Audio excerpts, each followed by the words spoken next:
Hello मेरे प्यारे बच्चे, तो स्वागत है हमारे YouTube channel the Pioneer classes में। आप सभी को बता दें कि आज की जो क्लासेज है वो फिजिक्स साइंस के जो फिजिक्स में चैप्टर 1 आपका जो है प्रकाश के परावर्तन और अपवर्तन, इस चैप्टर से आपका हम क्वेश्चन लेकर आए हैं। तो मेरे बच्चे आपको बता दें कि जो बच्चे इन साल 2023 में एग्जाम देने वाले हैं उनके लिए हमारा टारगेट बैच चल रहा है, ये क्रैश कोर्स के तौर पर चल रहा है। हम आपको इस वीडियो में वही चीज़ें पढ़ाएंगे जो आपके एग्जामिनेशन में आएगा।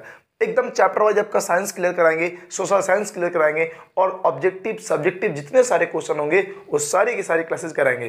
तो जो बच्चे हमारे यूट्यूब चैनल पर आज नए होंगे, आपको बता दें कि डिस्क्रिप्शन में जाकर देख लीजिए लिंक। जितने सारे अभी तक क्लास चल गए हैं, लगभग 50 क्वेश्चन कराए हमने ऑब्जेक्टिव में मैथ्स चैप्टर 1 से, और 50 के लगभग में क्वेश्चन कराए आपके चैप्टर 2 से मैथ्स में, और साथ ही साथ हिस्ट्री के भी हमने कुछ क्वेश्चन कराया है ऑब्जेक्टिव चैप्टर 1 का और चैप्टर 2 का। तो आज जो आपका है वो साइंस का क्वेश्चन है, वो भी सब्जेक्टिव और ऑब्जेक्टिव के साथ भी। क्लियर? तो मेरे बच्चे, पहली बात आपको बता दें कि ये क्लासेस अंत तक देखिएगा क्योंकि बहुत मजेदार क्लासेज है और मोस्ट क्वेश्चन सब के सब इतनी इंपॉर्टेंट क्वेश्चन है कि आपके एग्जाम में ही आएंगे। ये आपके एग्जाम के ही दृष्टि से सारे क्वेश्चन कराए जा रहे हैं। ओके, चैप्टर वाइज आपको कराएंगे, एक भी क्वेश्चन आपका ऐसा नहीं होगा जो इससे बाहर आएगा। ओके, तो जितनी सारे क्लासेज हैं आराम से देख लीजिए मेरे बच्चे। आपके देखिए हमारे पास ये देखिए, आज से कह दीजिए कि 60 दिन 60 डेज का आपका एक कोर्सेज है।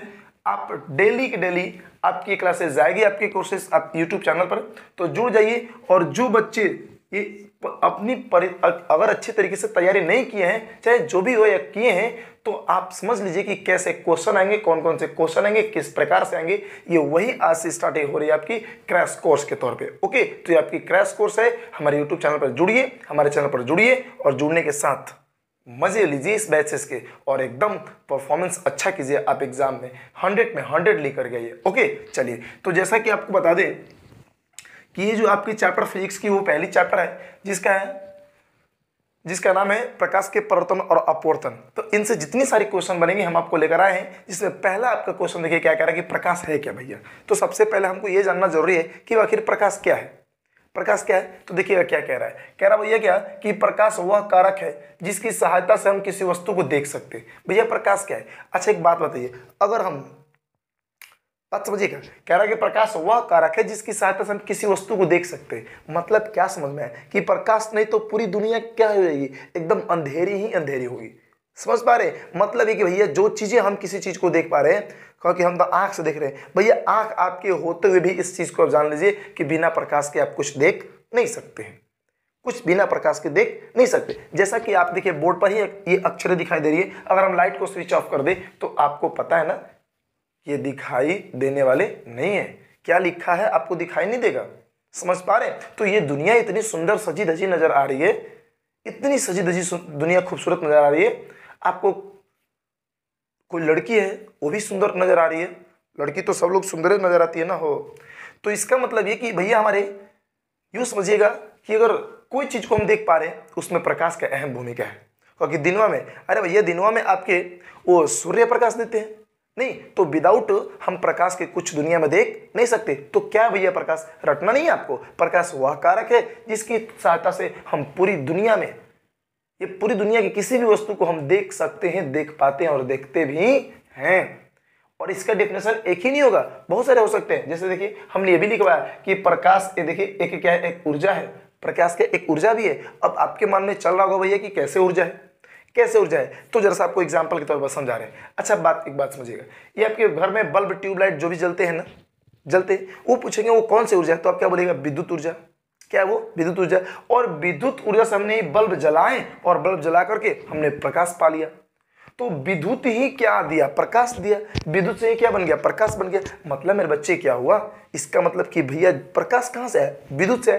तो हम कह सकते हैं कि प्रकाश वो क्या भैया, एक प्रकार की ऊर्जा है। विद्युत माने विद्युत ऊर्जा ना जी, इलेक्ट्रिसिटी करंट। समझ पा रहे? विद्युत ऊर्जा। क्लियर? तो प्रकाश क्या है, एक तरीके का ऊर्जा भी है। Okay, clear?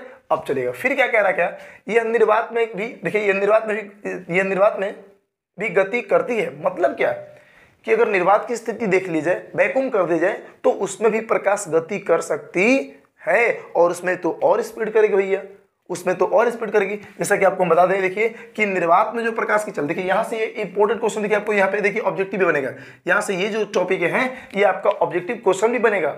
इसीलिए ध्यान से इस चीज को देखिएगा। कह रहा क्या कि निर्वात में प्रकाश की चाल, और ये क्वेश्चन आपके लिखित है, परीक्षा में आएंगे ऑब्जेक्टिव में ये वाली चीज है कि निर्वात में प्रकाश की चाल क्या होती है। मतलब कि निर्वात की अगर स्थिति करेंगे तो टॉर्च जलाने पे प्रकाश कितना दूर जाएगी, कैसे किस स्पीड से जाएगी, किस स्पीड से जाएगी। तो भैया हमारे निर्वात में जो प्रकाश की चाल है वो 3 × 10⁸ मीटर पर सेकेंड, या इसी चीज को अगर किलोमीटर में देखा जाएगा तो 3 लाख किलोमीटर पर सेकेंड होता है। तो कोई पूछेगा आपसे क्वेश्चन कि निर्वात में भैया प्रकाश कितना स्पीड से चलता है, कितना तेजी से चलता है, तो बोलेगा कि देखिए 3 × 10⁸ मीटर पर सेकेंड। अगर वो बोलेंगे नहीं किलोमीटर में बताइए, तो आप कुछ नहीं 3 लाख किलोमीटर पर सेकेंड के रफ्तार से प्रकाश चलती है, बता दीजिएगा।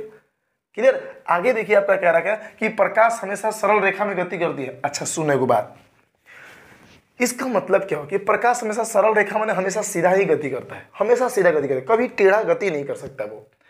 जैसे आपको एग्जांपल के तौर पर हम बताएंगे, मान के चलिए कि यहाँ पे ये गली है, ओके, आप यहाँ पर खड़े हैं, ओके, और आपका मित्र जो आपका है वो यहाँ पर खड़ा है, ओके, क्लियर।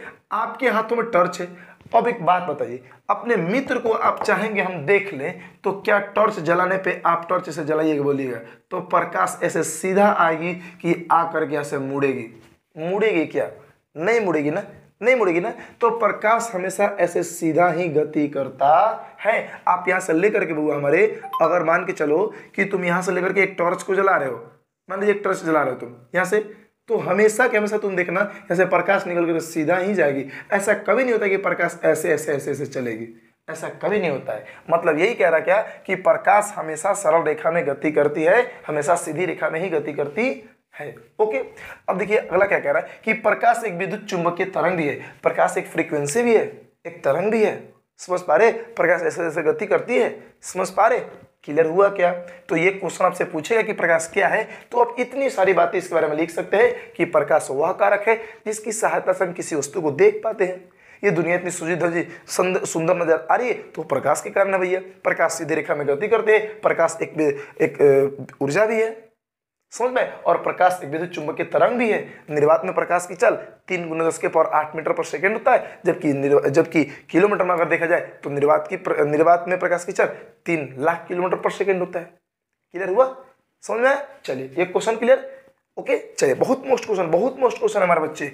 अब हो तो क्वेश्चन बताया भैया, ये खुद क्वेश्चन आया हुआ है, ये क्या कहेगा आपसे, ये तो खुद बेचारा आया हुआ है एग्जाम में क्वेश्चन, ये 2016 में क्वेश्चन आया हुआ है।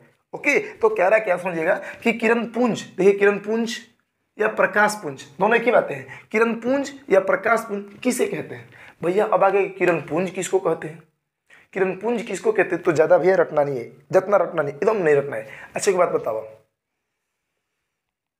अगर बहुत सारे भेड़ रोड पे चल रहे हैं, आप क्या बोलेगा? हो देखो भेड़ की झुंड, बोलिए ना।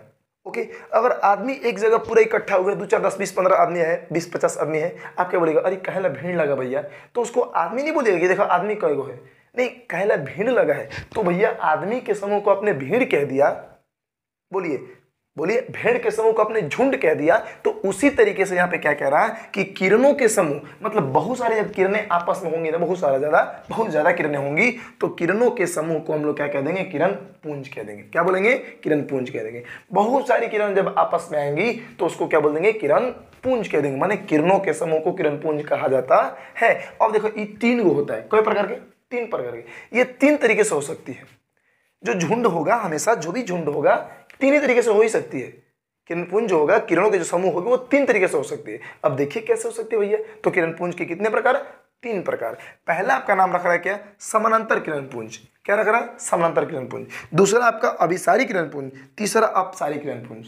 ओके, तो देखिएगा जैसा भैया कि समानांतर किरण पुंज किसी को कहेंगे भैया, ये कैसे, इस कंडीशन में कैसे प्रकाश चलती होंगी, तो सुनिएगा। कह रहा है कि वैसा किरण पुंज जिसमें सभी किरणें एक दूसरे के समानांतर होती है, समानांतर चलती है। ओके, समानांतर हो तो उसे क्या कहते हैं? समानांतर किरण पुंज कहते हैं। मतलब क्या कि एक किरण यहां से आ गई, दूसरी किरण, तीसरी किरण, चौथी किरण, पांचवी किरण, तो ये देखिए इस सब के बीच के देखिए इक्वल है कि ना, सब एक दूसरे के समानांतर है कि नहीं है ना जी। तो इस तरीके के वही किरण के समूह भी है, ये किरण के झुंड भी है, तो इसको क्या बोलेंगे? समानांतर किरण पुंज। जब देखिए वैसा किरण पुंज जिसमें सभी किरणें एक दूसरे के पैरेलल जाए, एक दूसरे के समानांतर जाए, तो उसको हम लोग क्या कहेंगे? समानांतर किरण पुंज कहते हैं। क्लियर? कहाँ हो? समझ में आ रहा है कि नहीं आ रहा है? समझ में आ रहा ना हो? ओके चलिए, अगर आ रहा है तो कमेंट बॉक्स में वो इसके बारे में जरूर लिखिएगा। ओके, कमेंट बॉक्स में इसके बारे में आप कमेंट बॉक्स में जरूर लिखिएगा। अगला कह रहा है कि अभिसारी किरण पुंज। अभिसारी किरण पुंज रटना नहीं, देखो कितना आसान है, देखिए कितना आसान, एकदम बहुत इजी है। अभिसारी किरण पुंज माने अभी आ रही है, अभी आएगी। सुनिएगा मतलब क्या कि देखिए वैसा किरण पुंज जिसके सभी किरण एक बिंदु से निकलकर, देखिए एक बिंदु पर आकर मिलेगी, एक बिंदु पर आकर के क्या होगी? मिलेंगी। ऐसा किरण के ऐसा समूह जिसमें यहां से आके एक ही जगह मिल रही है, एक जगह क्या हो रही है? मिल रही है। तो इसको क्या बोलेंगे हम लोग? क्या बोलेंगे? इसको हम लोग बोल देंगे अभिसारी किरण पुंज, माने अभी आ रही है। एग्जाम्पल आपको हम दे रहे, सटीक एग्जाम्पल। मान लीजिए आपके गांव में गर्मी के दिन है और एक चोर निकल गया, चोर पकड़ाया, हल्ला हो गया, भैया चोर चोर चोर चोर निकला, चोर निकला। अब बताइएगा कि अब ये मान के चलिए ये चोर है। ओके, तो यहां से भी भैया प्रकाश एक बाबा लेके टॉर्च जलाएंगे, एक यहां से भी, एक यहां से भी, एक यहां से भी, यहां से भी, बोलिए है ना? तो देखिएगा कि इतने सारे जगहों से आकर के क्या हो रही है? एक ही बिंदु पे प्रकाश आकर मिल रही है, एक ही बिंदु पे आ रही है। ये चोर पे डायरेक्ट यहाँ चोर है और यहाँ पे मिल रही है। बोलिए है ना? गांव में ऐसे होते हैं, गर्मी के मौसम में जाइएगा तो सब लोग अपने दुआरी पे खटिया लगा के टॉर्च वॉर्च लेकर के, पानी लोटा डंटा लेकर के सोते वहीं पे। और जैसे ही कोई चीज़ हल्ला देखेंगे तो सब लोग टॉर्च लेके उठेंगे, कहाँ टॉर्च भैया, कहाँ चोर, कहाँ चोर, कहाँ चोर, तले जाइए यहाँ चोर। तो सब के सब किरण एक ही जगह आकर के मिल रही कि नहीं मिल रही है? तो इस तरीके के किरणों के समूह को, किरणों के झुंड को हम लोग क्या बोलेंगे? अभिसारी किरण पुंज कहते हैं। क्लियर हुआ? समझ में? और इसी तरीके से अगर बात करेंगे अपसारी किरण पुंज की, इस चीज की अपसारी नाम में सब है, नामों में सब है। देखो हटा दो, पसारी, पसारी माने पसर जाना, फैल जाना। ओके, पसारी का मतलब पसर जाना, फैल जाना। तो मेरे बच्चे अगर ऐसा किरण पुंज होगा जो पसर जाएगा, पूरा पूरा पसर जाएगा, तो उसी को हम लोग क्या कहते हैं? अपसारी किरण पुंज। देखिए वैसा किरण पुंज जिसमें सभी किरणें एक बिंदु से निकल करके फैलती चली जाती है। एक बिंदु से निकलेगी, यहाँ से इधर इधर इधर इधर, मतलब जस्ट इसके अपोजिट, इसके उल्टा चलेगी उसमें, इसमें एकदम उल्टा होगी। देखिए आपको बता रहे जैसे एग्जांपल के तौर पे, ला भैया एक आप मान के चलिए, एक ये आप बल्ब ही बना लिए। ओके, लीजिए ये आपका एक मान लीजिए बल्ब हो गया। ओके, और बताइए कि यहाँ से है प्रकाश क्या होती है? ये क्या होती है बुआ हमारी? ये प्रकाश फैलती चली जाती है क्या? बोलिए हाँ है ना? ये फैलती चली जा रही है, कहाँ से जी? तो एक ही ये बिंदु से ना। तो जब एक बिंदु से प्रकाश क्या होगी? ये फैलते चली जाएगी। देखिए वैसा किरण पुंज है, किरणों का पूरा समूह है कि ना, तो किरण पुंज कह देंगे। क्वेश्चन किरण पुंज भैया, तो एक बिंदु से सभी दिशा में फैलते चली जाएगी, हम लोग उसको क्या बोलेंगे?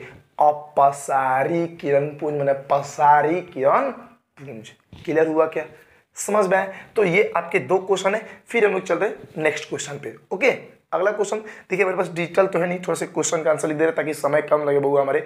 ऐसी कुछ बातें नहीं, कुछ आपका समय ना हो, थोड़ा सा लिखेंगे तो समय ज़्यादा लग सकता है, इसलिए क्वेश्चन पहले लिख करके हम आपको समझा दे रहे कि लाइन बाई लाइन।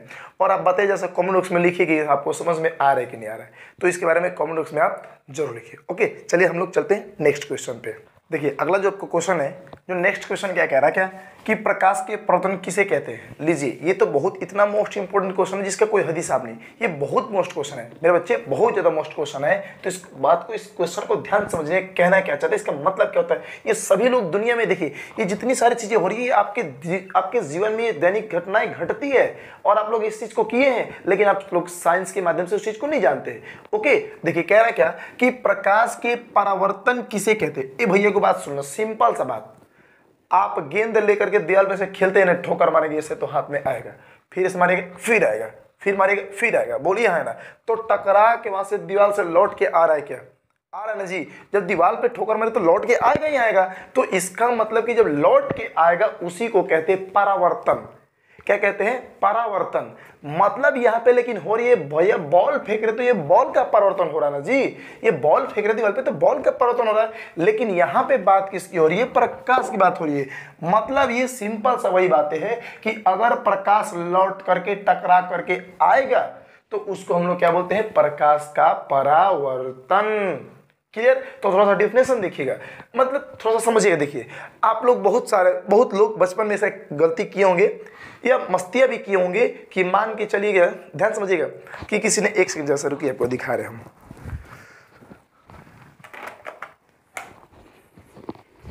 देखिए सब लोगों ने ये इस तरह के आईने देखे होंगे, ओके, देखिए देखे होंगे कि नहीं देखे होंगे। तो सब लोग क्या करता होगा, छत पे भैया अगर इसे फूट जाता है, तो हम लोग बचपन में खेलते थे इस चीज को, फूटने के बाद हम लोग ले जा करके छाता पर से कैसे किसी को दिखाते थे, ए लइकवा लिबी लिबी, बोलिए हाँ ना, ए लइकवा लिबी लिबी। खेल रहे थे कि नहीं खेलते, मतलब ये कि यहाँ से सूर्य की किरणें इस पर आई और आ करके टकरा के लौट जाती थी क्या, किसी के चेहरे पे लौटती थी क्या, ऐसे चेहरे पे लौटती थी ना जी। मतलब इसका ये हुआ कि जब कोई प्रकाश इस पे आएगी और आने के बाद टकरा के लौटेगी, तो टकरा के जो लौटेगी ना हो, तो यह लौटने की प्रक्रिया को, लौटने की क्रिया को हम लोग प्रकाश का परावर्तन कहते हैं।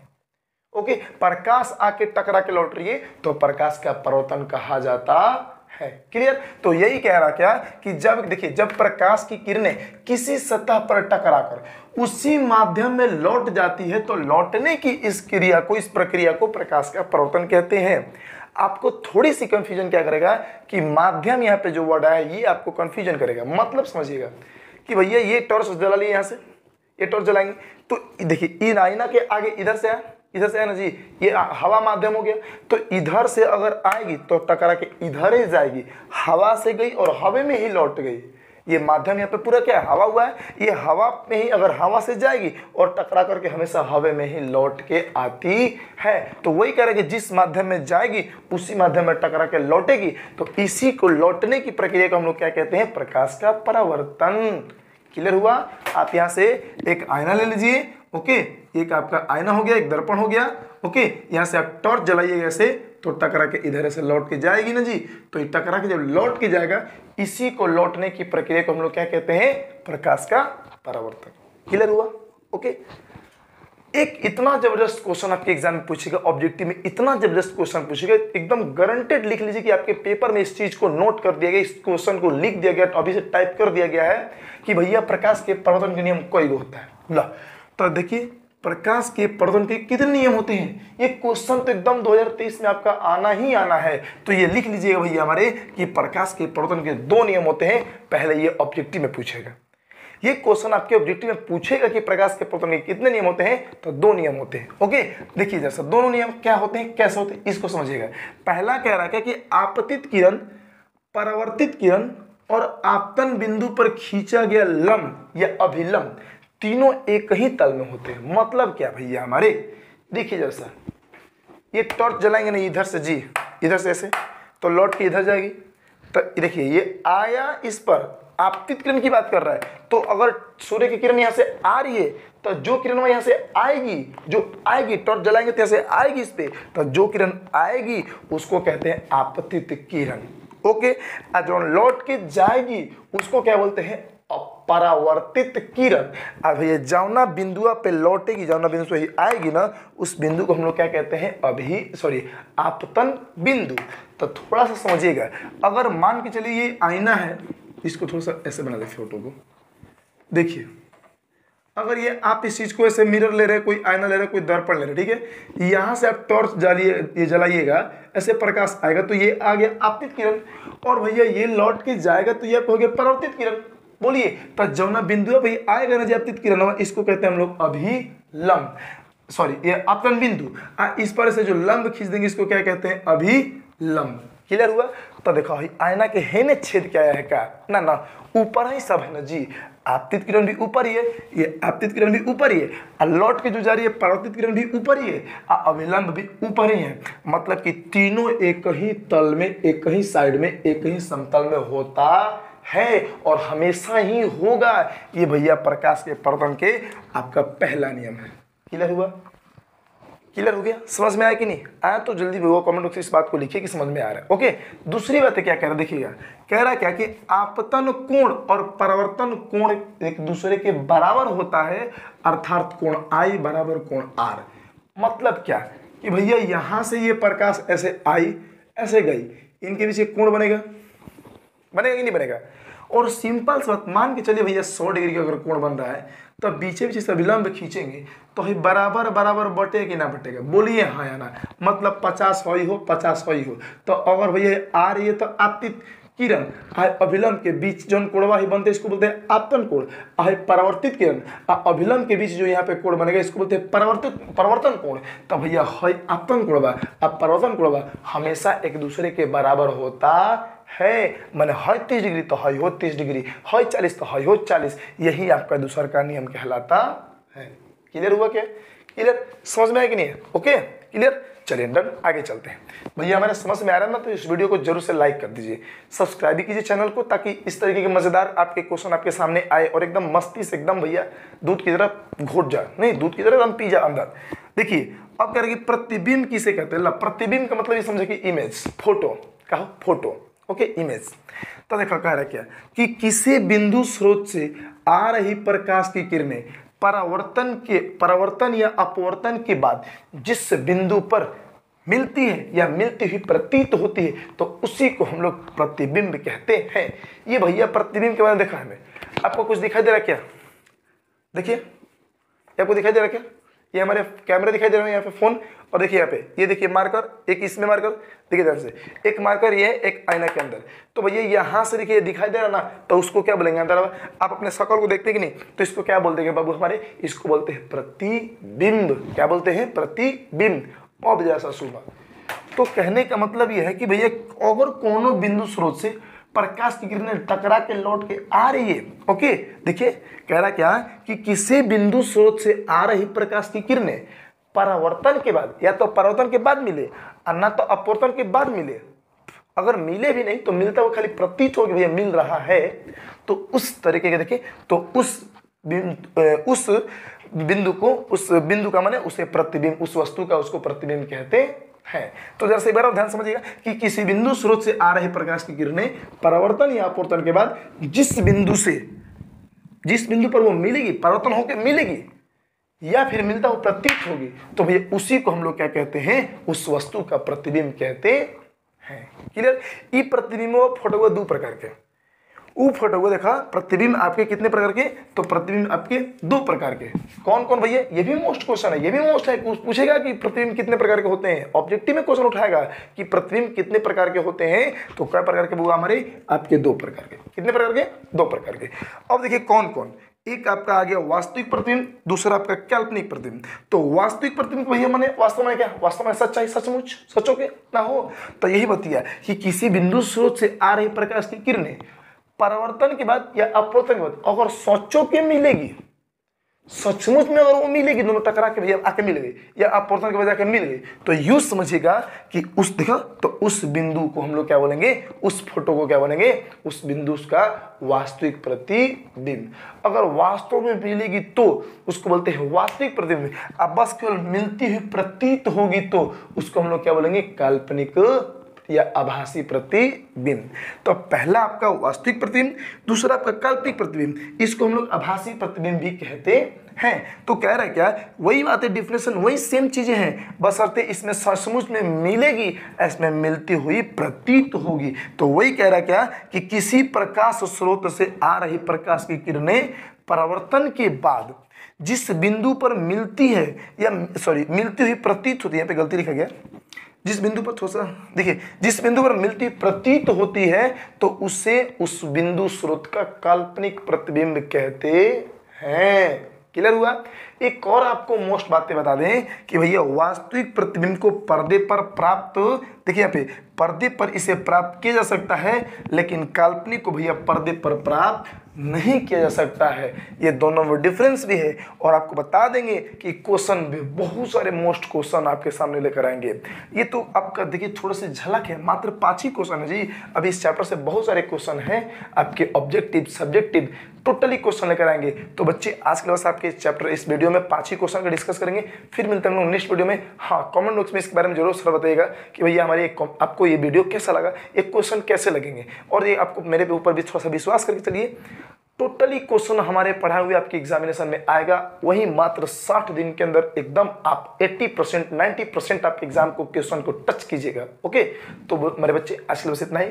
फिर मिलते हैं नेक्स्ट वीडियो में, तब तक के लिए जय हिंद जय भारत।